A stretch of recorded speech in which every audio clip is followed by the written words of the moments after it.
ಆಗತ್ತಾ? ಇವತ್ತೊಂದು ಸೀಮೆ ಅಕ್ಕಿಲಿ ಇಡ್ಲಿ ಹೇಗ್ ಮಾಡೋದು ಅಂತ ತೋರಿಸ್ಕೊಡ್ತಾ ಇದ್ದೀನಿ. ನಮ್ಮ ಅಜ್ಜಿಯವ್ರು ನನಗೆ ಮಾಡ್ಕೊಡ್ತಿದ್ರು, ಅವ್ರು ಹೇಗ್ ಮಾಡ್ತಿದ್ರು ಅದೇ ತರ ನಾನು ಮಾಡಿ ತೋರಿಸ್ತಾ ಇದ್ದೀನಿ. ಬನ್ನಿ ಮುಂದಿನ ವಿಡಿಯೋದಲ್ಲಿ ಹೇಗ್ ಮಾಡೋದು ಅಂತ ನೋಡೋಣ. ನಮ್ ಚಾನೆಲ್ ನ ಫಸ್ಟ್ ಟೈಮ್ ನೋಡ್ತಿರೋರು ಸಬ್ಸ್ಕ್ರೈಬ್ ಮಾಡೋದ್ ಮರಿಬೇಡಿ. ಲೈಕ್ ಮಾಡಿ, ಶೇರ್ ಮಾಡಿ, ಕಮೆಂಟ್ ಮಾಡಿ.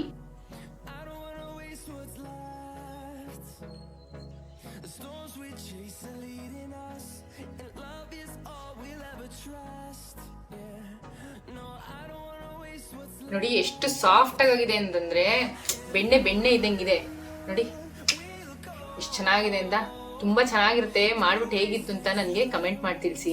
2 ಕಪ್ ಸೀಮೆ ಅಕ್ಕಿನ ಹುರ್ಕೊಂತಾ ಇದೀನಿ. ಇದನ್ನ ಸ್ವಲ್ಪ ಬಿಸಿ ಮಾಡ್ಕೋಬೇಕು.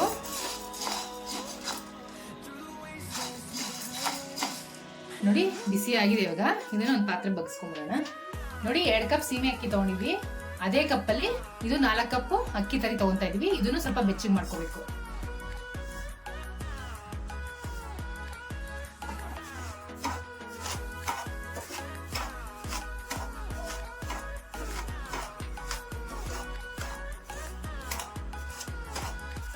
ಮೀಡಿಯಂ ಫ್ಲೇಮ್ ಅಲ್ಲಿ ಹುರ್ಕೊಂತಾ ಇದೀನಿ ನಾನು. ನೋಡಿ ಬಿಸಿ ಆಗಿದೆ. ಇದನ್ನು ಬಟ್ಲಿಗೆ ಬಗ್ಸ್ಕೊಂಡ್ಬಿಡೋಣ. ನೋಡಿ ತಣ್ಣಗಾಗಿದೆ. ಇವಾಗ ಇದನ್ನೆಷ್ಟು ಮೊಸರು ಹಾಕೊಂಡ್ಬಿಡೋಣ.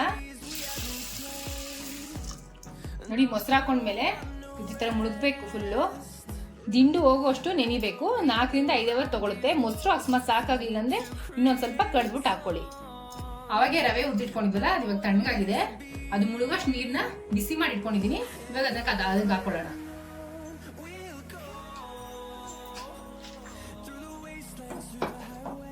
ಅಕ್ಕಿ ತರಿ 2 ಅವರ್ ನೆಂದಿದೆ. ಇವಾಗ ನೀರ್ನ ಸೋಸ್ಕೊಂಡ್ಬಿಟ್ಟು ಎರಡನ್ನೂ ಮಿಕ್ಸ್ ಮಾಡಿ ಇಟ್ಕೊಳ್ಳೋಣ. ನೋಡಿ ಈ ತರ ನೀರೆಲ್ಲ ಸೋಸ್ಕೊಂಡಾದ್ಮೇಲೆ ರುಚಿಗೆ ತಕ್ಕಷ್ಟು ಉಪ್ಪು ಹಾಕೊಂಡು ಎಲ್ಲ ಚೆನ್ನಾಗಿ ಮಿಕ್ಸ್ ಮಾಡ್ಕೋಬೇಕು.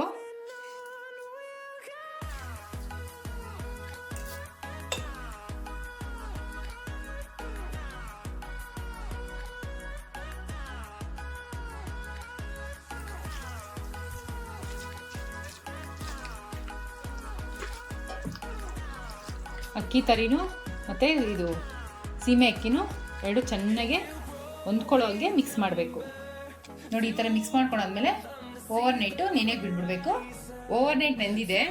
ಇವಾಗ ಈರುಳ್ಳಿ ಕಟ್ ಮಾಡಿಟ್ಕೊಂಡಿದ್ವಿ 2 ಸಣ್ಣಕ್ಕೆ, ಅದನ್ನು ಹಾಕೊತಾ ಇದ್ದೀನಿ.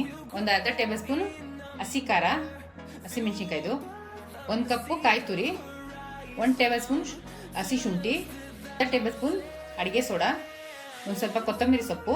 ಇದನ್ನು ಮಿಕ್ಸ್ ಮಾಡ್ಕೊಂಬಿಡೋಣ. ನೋಡಿ ಇವಾಗ ಮಿಕ್ಸ್ ಮಾಡ್ಕೊಂಡಾಗಿದೆ. ಇದನ್ನ ಒಂದು ಅರ್ಧ ಗಂಟೆ ಹೊಂದ್ಕೊಳಕ್ ಬಿಟ್ಬಿಡೋಣ. ನೋಡಿ ಅರ್ಧ ಗಂಟೆ ಆಗಿದೆ. ಇವಾಗ ಇಡ್ಲಿ ಬೇಯಕ್ಕೆ ಇಟ್ಕೊಂಡ್ಬಿಡೋಣ. ನೋಡಿ ಬಾಳೆ ಎಲೆಗೆ ಎಲ್ಲ ಎಣ್ಣೆ ಹಚ್ಚಿಟ್ಕೊಂಡಿದೀನಿ. ನಮ್ಮ ಅಜ್ಜಿ ಇದೇ ತರ ಮಾಡ್ತಾ ಇದ್ದು, ಅದಕ್ಕೆ ನಾನು ಅದೇ ತರ ಮಾಡಿ ತೋರಿಸ್ತಾ ಇದ್ದೀನಿ ನಿಮ್ಗೆ.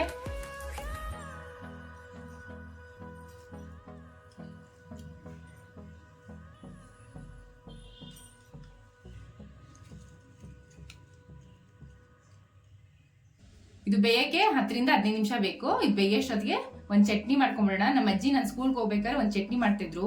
ಮಧ್ಯಾಹ್ನ ಆದ್ರೂ ಅಳಿಸ್ತಾ ಇರಲಿಲ್ಲ. ಅದಕ್ಕೆ ಆ ಚಟ್ನಿ ಹೇಗೆ ಮಾಡೋದು ಅಂತ ಇವತ್ತು ತೋರಿಸ್ಕೊಡ್ತಾ ಇದ್ದೀನಿ. ಇಡ್ಲಿ ಜೊತೆಗೆ 2 ಟೇಬಲ್ ಸ್ಪೂನ್ ಎಣ್ಣೆ ಹಾಕೊತಾ ಇದ್ದೀನಿ. ಇವಾಗ 1 ಟೇಬಲ್ ಸ್ಪೂನ್ ಸಾಸಿವೆ ಹಾಕೊತಾ ಇದ್ದೀನಿ. ಒಂದು 10 ಎಸಳು ಬೆಳ್ಳುಳ್ಳಿ, ಒಂದು 6 ಖಾರದ ಮೆಣಸಿನಕಾಯಿ, 2 ದಪ್ಪ ಈರುಳ್ಳಿ ಕಟ್ ಮಾಡಿ ಇಟ್ಕೊಂಡಿದ್ದೀನಿ, ಅದನ್ನು ಹಾಕೊತಾ ಇದ್ದೀನಿ. ಇದು ಮುಕ್ಕಾಲು ಬಾಡಬೇಕು.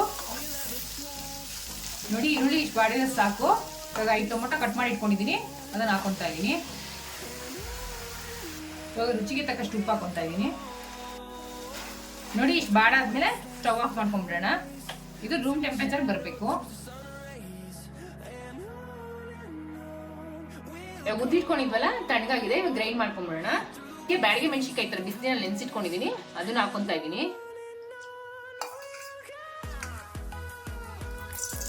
ಒಂದು 3 ಟೇಬಲ್ ಸ್ಪೂನ್ ಎಣ್ಣೆ ಹಾಕೊತಾ ಇದ್ದೀನಿ. ಎಣ್ಣೆ ಕಾದಿದೆ. 1 ಟೇಬಲ್ ಸ್ಪೂನ್ ಸಾಸಿವೆ ಹಾಕೊತಾ ಇದ್ದೀನಿ, 1 ಟೇಬಲ್ ಸ್ಪೂನ್ ಉದ್ದಿನ ಬೇಳೆ, ಒಂದು ಸ್ವಲ್ಪ ಹಿಂಗು, ಬಿಟ್ಕೊಂಡಿದ್ದಲ್ಲ ಈಗ ಅದನ್ನ ಹಾಕೊತಾ ಇದ್ದೀನಿ.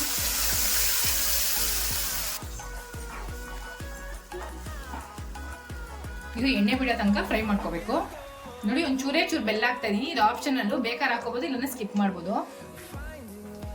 ನೋಡಿ ಚಟ್ನಿ ರೆಡಿ ಆಗಿದೆ. ಇವಾಗ ಸ್ಟವ್ ಆಫ್ ಮಾಡ್ಕೊಂಡ್ಬಿಡೋಣ. 10 ರಿಂದ 15 ನಿಮಿಷ ಆಗಿದೆ. ಇವಾಗ ಇಡ್ಲಿ ಆಗಿದೆ. ನೋಡಿದ್ರೆ ಎಷ್ಟು ಚೆನ್ನಾಗಿದೆ ಅಂತ.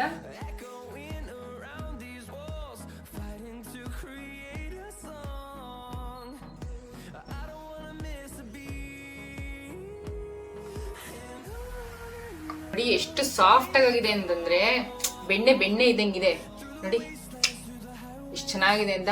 ತುಂಬಾ ಚೆನ್ನಾಗಿರುತ್ತೆ. ಮಾಡ್ಬಿಟ್ಟು ಹೇಗಿತ್ತು ಅಂತ ನನಗೆ ಕಮೆಂಟ್ ಮಾಡಿ ತಿಳಿಸಿ.